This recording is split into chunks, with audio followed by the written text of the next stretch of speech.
हाँ जी, राम राम और खमा गणी। कैसे आप लोग सारे अपने बढ़िया होंगे, अच्छे होंगे और आपकी तैयारी वगैरह तो एकदम बढ़िया चली रही होगी जहां तक मेरे को उम्मीद है। और अपने 19, 20, 21 आपकी 4th ग्रेड की एग्जाम है मेरे पीछे, जैसा कि आप देख रहे हैं कि सर ये क्या है अपने। तो भाई सीधी सी बात है, 19 और 20, 21 तारीख को आपका पेपर होता है। हम सबको पता है कि सर इतना बड़ा कंपटीशन है कि लाखों में तो फॉर्म आए, 10 लाख 20 लाख क्रॉस करके 4th ग्रेड के अंदर अपने फार्म भरे गए। तो इसका मतलब हमको बहुत सारी बातें ध्यान में रखनी, क्योंकि जहां कंपटीशन बहुत ज्यादा होता है और जहां सिलेबस भी लगभग छोटा सा, इतना बड़ा सिलेबस भी नहीं है, छोटा सिलेबस भी है, जहां सिलेबस भी थोड़ा कम होता है, कंपटीशन इतना बड़ा होता है, पोस्ट भी इतनी ज्यादा होती है, वहां हमें एग्जाम हॉल में बहुत सारी बातें ध्यान में रखनी होती है। यार छोटी छोटी गलतियों पर ना अपन आउट हो सकते हैं, तो छोटी छोटी गलती हमको करनी नहीं है। एग्जाम हॉल के अंदर प्रश्न पत्र को हल करते समय किन किन बातों का हमको ध्यान रखना है, वो सारी बातें हमारे दिमाग में सबके रहनी चाहिए, ठीक है ना। तो आज मैंने कहा था ना भाई, अपने 4th ग्रेड कर्मचारी 19, 20, 21 तीनों शिफ्टों 6 पारी के अंदर आपका पेपर होगा, आप सबको पता है। और प्रश्न पत्र को हल कैसे करें, मुख्य जो कुछ कुछ बातें होती है कि सर ऑब्जेक्टिव, मतलब एक ऑब्जेक्टिव जब एग्जाम अपन मतलब प्रश्न टिक करते हैं तो उस समय कौन सी गलती हो सकती है, नेगेटिव मार्किंग से हम लोग बच सकते हैं। या तक कि एग्जाम हॉल के अंदर सबसे पहले किन प्रश्नों को पहले सोल्व किया जाना चाहिए, किन को बाद में किया जाना चाहिए। जिनको ये बातें ध्यान में होती हैं वो तो पार कर जाते हैं। पढ़ना केवल एक मोर देन सफिशिएंट ऑप्शन नहीं है, पढ़ाई के साथ साथ हमको ये बातें भी ध्यान रखनी चाहिए कि पेपर जो देने जा रहे हैं उस पेपर को हल कैसे करना है। वो ये ना कि एक क्रिकेट खेलना तो सीख गया, लेकिन ग्राउंड के अंदर कैसे परफॉर्म करना है वो हमको नहीं पता। हमारी आवाज अच्छी है, गाना गाना आता है, नॉलेज है, बट लोगों के सामने कैसे उसको डिलीवर करना है वो आना चाहिए ना, टेक्निक होनी चाहिए अपने अंदर। उसी प्रकार जब हम लोग खूब पढ़ के जाते हैं, मेहनत करके जाते हैं, तो प्रश्न पत्र को हल करने के लिए हमको कुछ टेक्निक आनी चाहिए। और दूसरी बात मैं आपको बताऊं, घबराना बिल्कुल भी नहीं है। एग्जाम की सबसे बड़ा मूल मंत्र जो होता है ना, वो होता है घबराना। पहली बात तो घबराना नहीं है, मैं हर बार बोलता हूं, अपने कॉन्फिडेंस रखना है, आत्मविश्वास अपने अंदर रख के चलना है। 1% तो मैं घबराना नहीं है बिल्कुल भी, ठीक है। अब मेरी बात सुनना, आप सबको पता है कि सर 4th ग्रेड के एग्जाम के अंदर आपके है ना सिलेबस तो क्या डिस्कस करेंगे, अब कुछ दिनों बाद तो तुम्हारा पेपर है और तुम पढ़ रहे होंगे, वो सारी बातें हम लोग थोड़ा सा बाद में कर लेंगे। तुम वीडियो के एंड तक बने रहना ताकि तुम्हें जानकारी पूरी मिल जाए ना, यू स्किप करना मत। स्किप करोगे तो अच्छी बातों से फिर तुम छूट जाओगे अपने। यहां मेरी कुछ बातें सुनना। सबसे पहले मैंने एक आपके लिए चीज रख रखी कि भाई समय का सही प्रबंधन कैसे करें। मुख्य जो स्टार्टिंग अपना पॉइंट है वो ये है कि समय का सही प्रबंधन कैसे करें, समय को किन किन भागों में बांट के हमको एग्जाम देना है। देखो भाई, यहां आपके सामने पहली चीज मैंने लिखी आसान प्रश्न। आपके सामने जो जो आसान प्रश्न आते हैं, जैसे एक प्रश्न आया संविधान सभा की सबसे पहले मांग किसने की, है ना, मतलब कॉन्स्टिट्यूशन असेंबली से ही कोई प्रश्न उठा लिया। एक कोई प्रश्न आपके अपने क्या बोलते हैं कंप्यूटर का कोई बड़ा सिंपल सा क्वेश्चन आएगा जो आपको आ रहा है। मेरा कहने का मतलब यह है कि आप जब पेपर देखें तो पेपर देखने के बाद आप सबसे पहले आसान प्रश्नों को हल करने का प्रयास करें।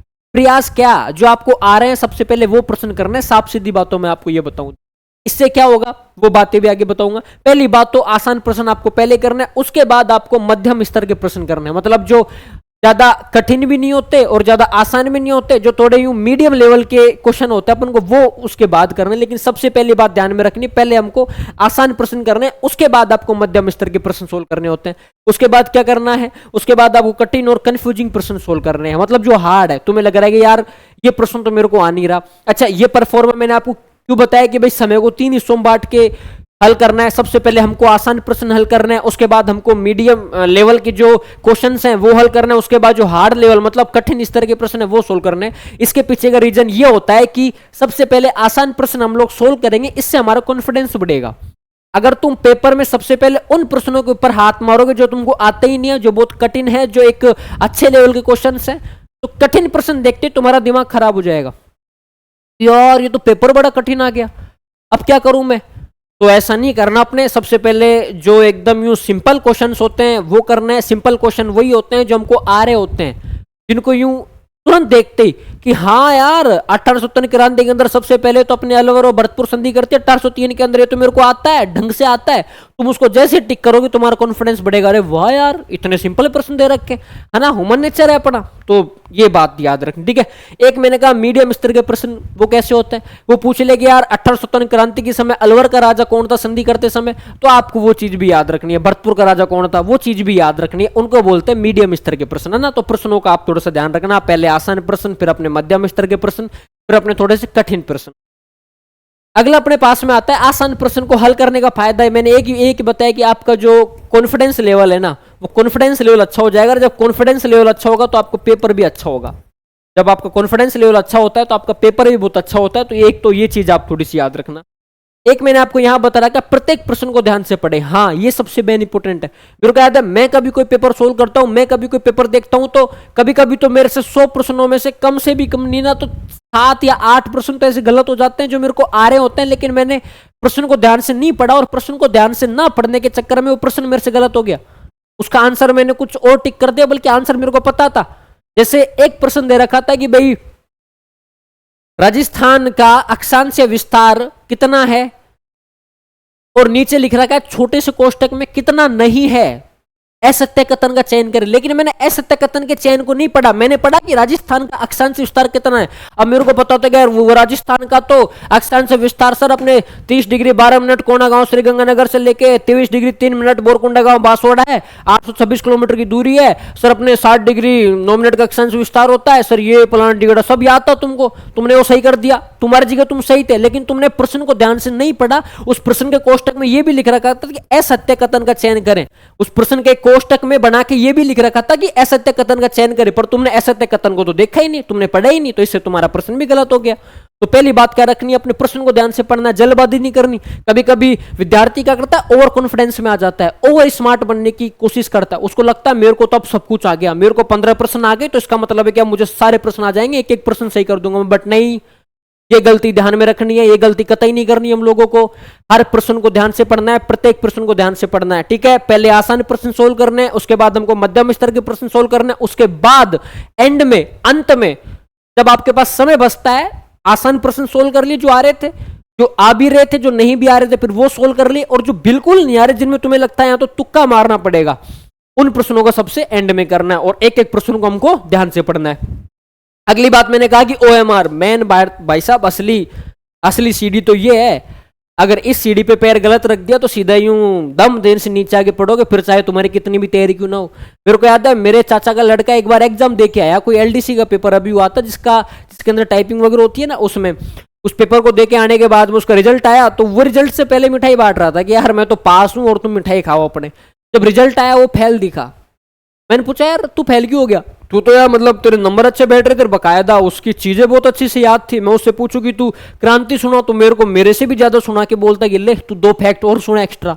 मैं पूछता कि यार तू ना मृदा का कोई टॉपिक सुना, वो मेरे को और ज्यादा सुना के बोलता। तो मैंने कहा तू फेल कैसे हो सकता है यार, तेरे तो इतने अच्छे नंबर आ रहे थे यार। उसने बोला भाई गलती एक हो गई, OMR, मैंने OMR को भरने में गलती कर दी। तो मैंने कहा यार सबसे बड़ी चीज, उसने मेरे को 3 साल पहले ये बात बोली थी कि अभिषेक तू कभी एग्जाम देने जाए या फिर तेरा कोई साथी एग्जाम देने जाए तो ये बात सबको ध्यान में रखने के लिए बोलना कि OMR ढंग से भरना।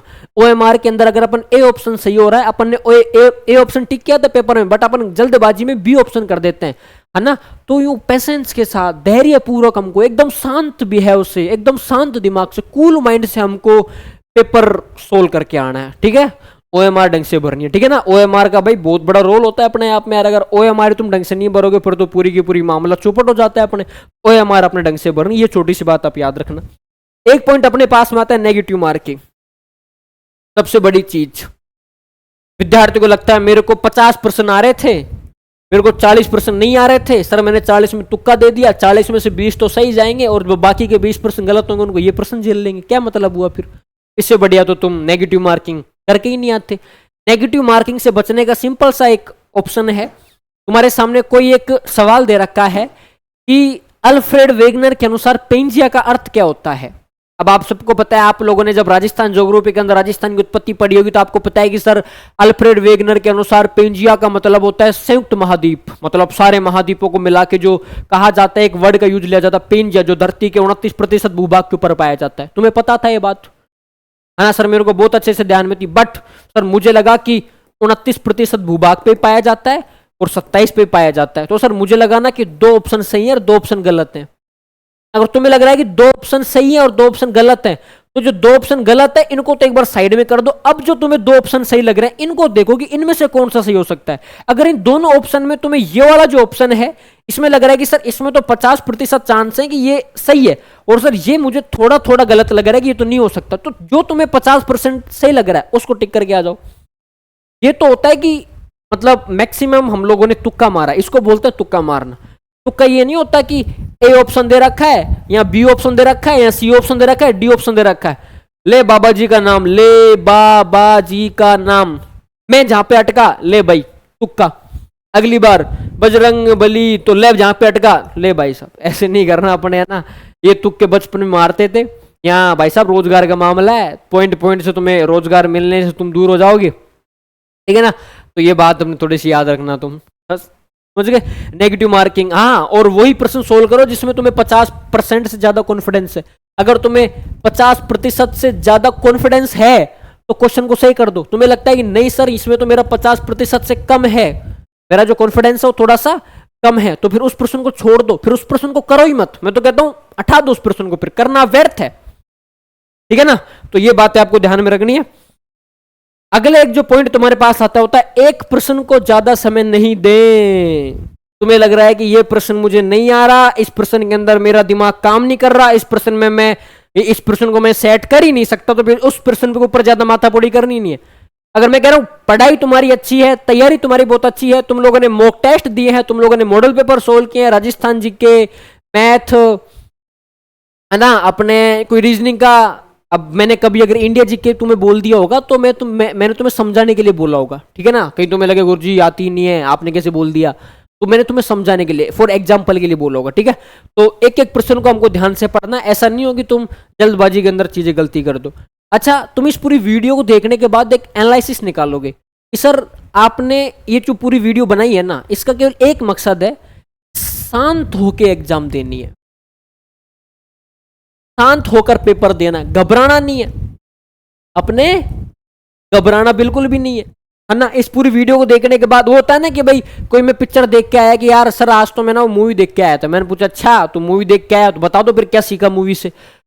वो एक लाइन में उत्तर देता है। मैंने कहा 2 घंटे की मूवी और तूने सिर्फ एक लाइन में उत्तर दिया। उसी प्रकार तुम पूरी वीडियो को देखने के बाद केवल एक ही एनालिसिस कर पाओगे, उस एनालिसिस का नाम है शांत होकर पेपर देना, एकदम यूं शांति के साथ हमको एग्जाम दे के आने, तुम यही देख पाओगे, ठीक है ना। एक मैंने आपको यहां बता रखा है कि भाई अगला अपने पास में आता परीक्षा से एक दिन पहले क्या करें। मुख्य बातें परीक्षा से एक दिन पहले की है। हल्का रिवीजन कर सकते हैं। हल्का रिवीजन का मतलब है आपके पास में अगर शॉर्ट नोट्स हैं तो आप शॉर्ट नोट्स बना लो। आपको लगता है कि सर मैंने महत्वपूर्ण टॉपिक भी याद कर रखे हैं, मैंने सर इंपॉर्टेंट जो टॉपिक्स होते हैं ना सर, वो इंपॉर्टेंट टॉपिक्स सर मैंने वो महत्वपूर्ण टॉपिक्स भी मैंने बना रखे हैं, तो आप इंपॉर्टेंट टॉपिक्स को भी सेट कर सकते हो। आप अपने शॉर्ट नोट्स भी ले सकते हो। तुम्हें लगता है सर मेरे पास तो शॉर्ट नोट्स है नहीं, तो एक काम करो, तुम्हारे कोई दोस्त होगा, तुम्हारे किसी फ्रेंड के पास शॉर्ट नोट्स होंगे, उनको लेना और सेंटर पे पहुंचने से पहले एक बार शॉर्ट नोट्स को थोड़ा सा रिवाइज कर लेना। और कल का तुम्हारे पास टाइम है, पर्याप्त नींद लेनी है। अगर पर्याप्त नींद नहीं लोगे तो फंस जाओगे, अपने मारे जाओगे फिर, है ना, फिर कोई मतलब नहीं है। तो अपने पर्याप्त नींद लेनी है, ढंग से सोना है ना। ऐसे हड़बड़ी के अंदर काम नहीं करना तुम्हें, ठीक है, नहीं करना ना। हाँ जी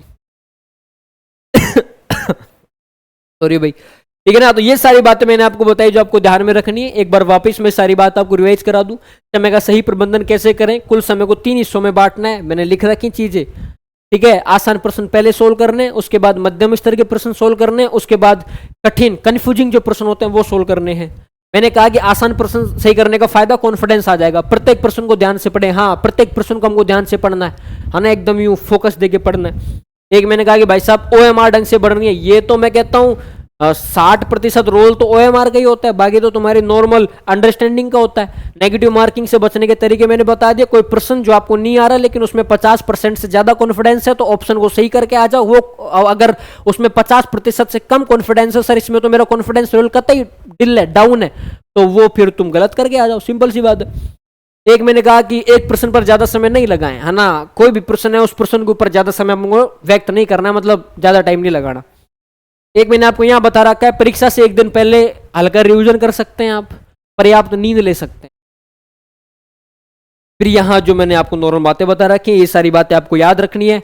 और बाकी आप सब लोगों को बेस्ट ऑफ लक। अपने भगवान की तरफ से आपको भगवान आपको जीवन में खूब सफल बनाए, आप अपने माता पिता के सपनों को पूरा करें, है ना। माता पिता के सपनों को पूरा करने का केवल एक ही तरीका है कि अब जो फोर्थ ग्रेड की एग्जाम है तुम्हारे पास में, जो 3-3 4-4 साल से राजस्थान पुलिस की तैयारी कर रहे थे, पटवारी की तैयारी कर रहे थे, वीडियो की तैयारी कर रहे थे, यहाँ तक कि कुछ तो अपने आरएस की तैयारी कर रहे थे, उनका वहां नहीं हो रहा था। अब फोर्थ ग्रेड के अंदर हो सकता है तुम्हारा, बट हो सकता है किसी किसी का ईगो हट हो जाएगी, सर फोर्थ ग्रेड में हो जाएगा तो भी मैं फोर्थ ग्रेड के लिए थोड़ी बनाऊं। कोई नहीं, अच्छी नौकरी मिलेगी तुम्हें। यार तुम एक बात सोचो, अगर फोर्थ ग्रेड में तुम्हारा सिलेक्शन हो गया और फोर्थ ग्रेड में सिलेक्शन होने के बाद तुम्हें कलेक्टर की ऑफिस के बाहर बैठा दिया है ना, कि भाई साहब तू आईएएस के बाहर बैठ, हम तेरा ये काम होगा, तो तुम्हारा तो सीधा आईएएस से कॉन्टेक्ट है यार। तुम्हें गलती का है, तुम्हें तो यूं मनी मन राजी होना चाहिए, तुम्हारा कालजा धक धक करना चाहिए, भाई साहब आईएएस के पास कुर्सी मिलेगी है ना, और स्कूल के अंदर मिल गई तो भी क्या है, तुम ही रोप चलाओगे अपने। कंफर्टेबल जॉब है, कोई दिक्कत नहीं है, बट पेपर कैसा भी हो, पेपर सारे दे के आना। और कितने लाखों फार्म आए हो तुम, अब तुम देखो, वो एक बार न्यूज में आ रहा था कि इसमें तो पीएचडी करने वाले भी फार्म दे रहे हैं, हालांकि ये तो सब फेंक रहे हैं, कोई पीएचडी करने वाला फोर्थ ग्रेड का फार्म नहीं भरेगा, अपने नॉर्मल जो लोग होते हैं वो फॉर्म भरते हैं, भरे होंगे सब ने, कोई दिक्कत नहीं है। बट अब पॉपुलेशन इतनी है तो कंपटीशन भी इतना ही होगा। बाकी आप सब लोगों को बेस्ट ऑफ लक एंड अच्छे से पेपर दे के आना। मैंने जो सारी बातें बताई ये सारी बातें आप ध्यान में रखना।